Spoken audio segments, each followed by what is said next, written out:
Hello there, people. How are you doing tonight? Feeling a little discombobulated myself this evening, but oh well. No reason why. Maybe some comics will cure that, and this'll help. Asagi Yojimbo is back. Issue number 145, The Thief of Kunoichi, part 1 of 3.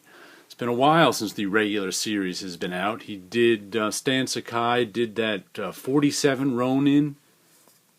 There's Usagi. And then did the Usagi miniseries that was a War of the Worlds adaptation. And here's the regular comic again. Like I said, I've been buying this one since, I don't know, when did the first issue come out? 1986?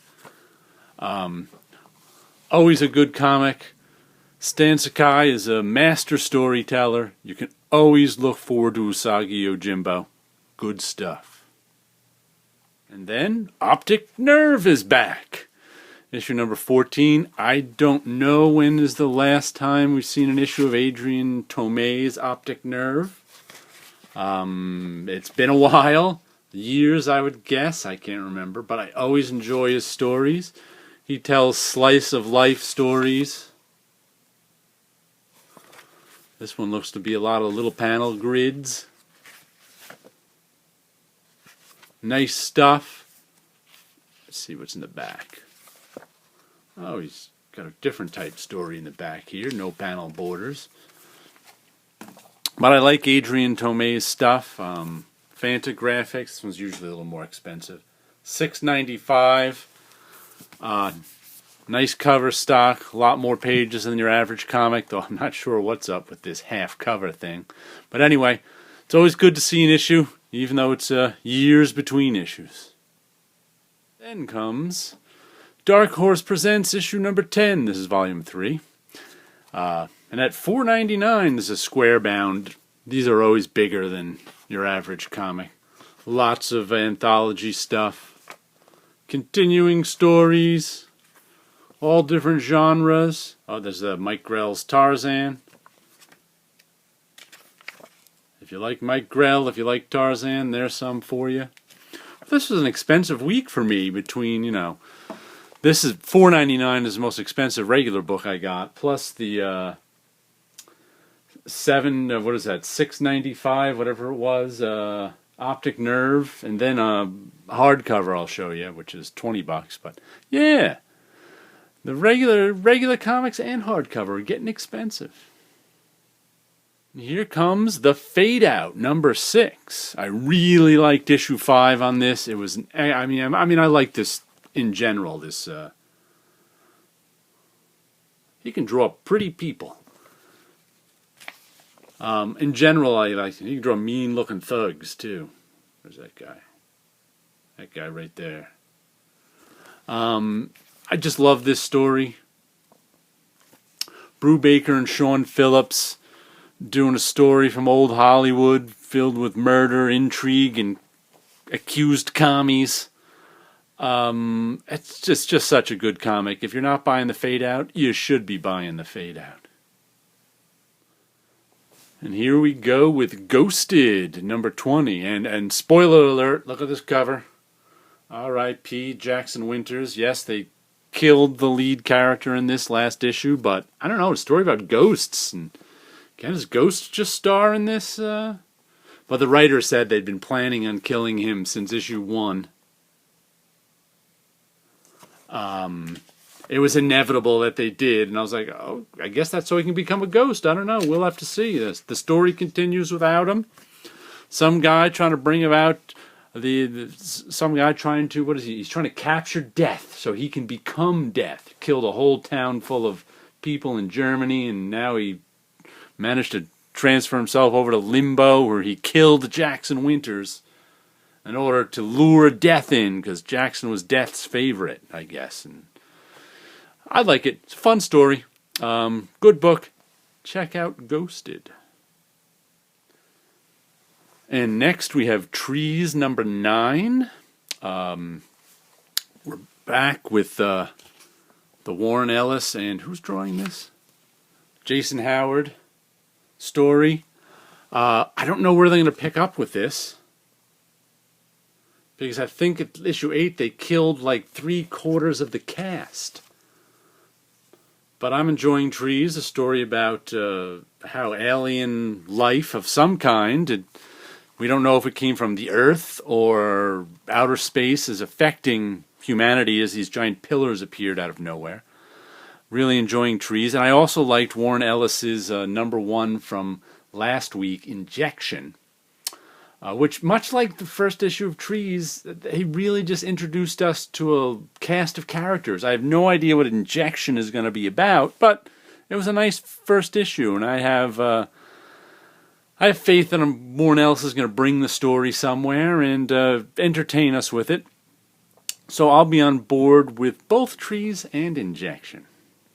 And here comes Stray Bullets, Sunshine and Roses, issue #4. Last issue actually ended kind of on a happy note, so I expect this one not. Stray Bullets is the story of, ordinary people getting mixed up with criminals and crime in the 80s, and it's just such fun. It always ends badly for, the sort of normal people who get involved with these criminals, but David Lapham is a great storyteller. He tells wonderful stories. This is about this young, I think they're high school going into college age couple. The woman is a criminal type, and her boyfriend is just this guy who's supposed to be on his way to art school, but gets mixed up with the wrong people in the wrong world, and he wants to be with this girl and wants to impress her, but he really shouldn't be. And she tries to chase him away, but can't quite do it, and she likes him anyway, and it's all a mess. But anyway, Stray Bullets, great, great stuff. Next, we have Mind Management, the final arc, issue #33. Feeling thin again. They must have switched over to the 24-page count story. Mind Management's wrapping up with issue 36.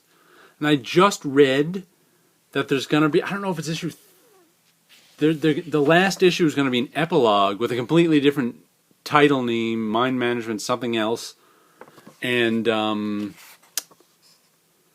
issue #1. So I'm going to have to make sure that's just a weird thing to do, because I'm going to have to make sure that that's on my pull list now, so I get, because it's a new #1. How annoying. But anyway, Mind Management, the last few years, has been one of my consistent favorite comics, and it's one you should be reading. Even if you're waiting a few months for the whole thing to be collected, it's definitely a lot of fun to read Mind Management. And then we've got Satellite Sam, issue 14. This one felt like it was wrapping up last issue, and someone at the comic shop said it's only going to issue 15. Which some of these Image series, you never have any idea if it's a mini-series, a maxi-series, an ongoing series, but this one has been fun. And I also see Howard Chaykin's got another series coming out this summer, so I doubt he would be doing 2 books a month, so this one must be ending. But story of the beginning of the TV industry and trying to get a network together, getting the proper licensing, and murder and sex, and trying to run people over with cars. So all in all, Matt Fraction, Howard Chaykin have done a good job with Satellite Sam, and I've enjoyed it. And finally, we get Palookaville, issue #22. It's strange to call this an issue because it's a hardcover book. What's the price on this one? Like $23.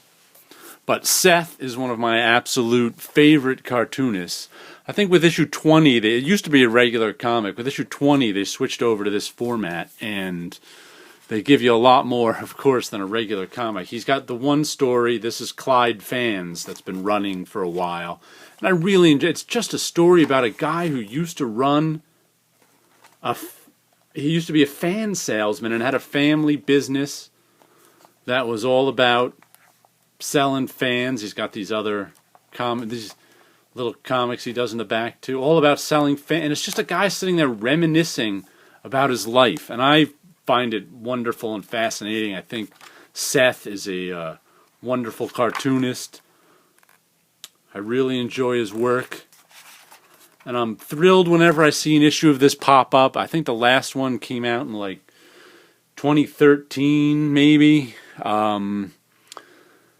It's rare to see a Palookaville. It's rare to see an Optic Nerve, but I'm happy to see both in 1 week. And finally, we'll give you a look at my background drawings that I put up this week. The first one, undated, before I knew to date everything properly, probably from the early 2000s. This is just kind of a little drawing that I never quite made into anything. I was going to make it into some sort of print or something. I always liked it. Just a guy, I guess, dancing around and throwing sparkles. Someday I'll find something to do with it. But this one over here, I once again undated, but I looked it up because I made a print out of this one, and the file is from 2002, and this is, I have the print behind it. Whoop, this is just a tattooed woman I made way back when that I turned into this. This is, I did all the coloring on the computer. I like to mix words and images together. So what does that one say? Seeing the water rise above her knees, she finally believed the trees. Made her green too. Some eyes, some water,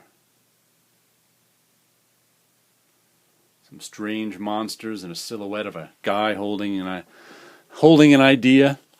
Whoa, we're falling down. So that's the color version of that drawing in print from. You can see the size I do the drawing from the original. That's all in black ink, ink and a brush, from back in 2002. So. You guys all have a good week.